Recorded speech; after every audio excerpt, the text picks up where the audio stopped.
আমি আজকে নিয়ে চলে এসেছি পালং ভাত করার জন্য।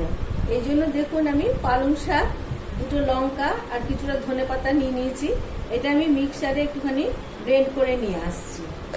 স্মুথলি পিষে নিয়ে চলে এসেছি পালং শাকটা। তেলটা এখন ভালোই গরম হয়ে গেছে। এবার আমি এর মধ্যে কিছু ফোড়ন দেব। জিরে দিয়ে দিচ্ছি, তারপরে দিয়ে দিচ্ছি, তারপর আমি দুটো শুকনো লঙ্কা এখানে ভেঙে দিয়ে দিলাম।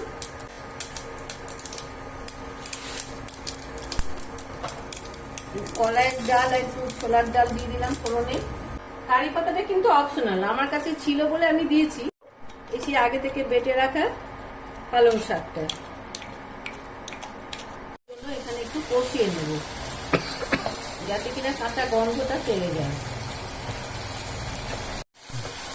এই দেখুন পালং শাকটা সমস্ত তেল ছেড়ে দিয়েছে। ওই যে এখন যে বললাম আমি আগে থেকে ভাতটা করে আমি ঠান্ডা করে রেখেছিলাম। আপনাদের সেরকম হলে লেফট ওভার ভাত দিয়ে এটাকে করে দিতে পারেন, খুব সুন্দর হয় খেতে।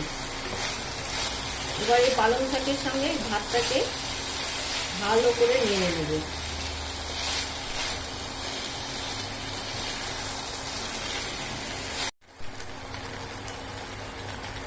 দেখুন ভাতটা পুরো সবুজ রং হয়ে গেছে, দেখতে কি ভালো লাগছে।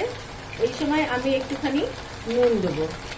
আচ্ছা, আমি একটা কথা বলে দিই, এই যে নুন এবং ঝাল আমি যে কাঁচা লঙ্কা দিয়ে যে বাটলাম, এটা কিন্তু আপনারা আপনাদের স্বাদ মতনই দেবেন।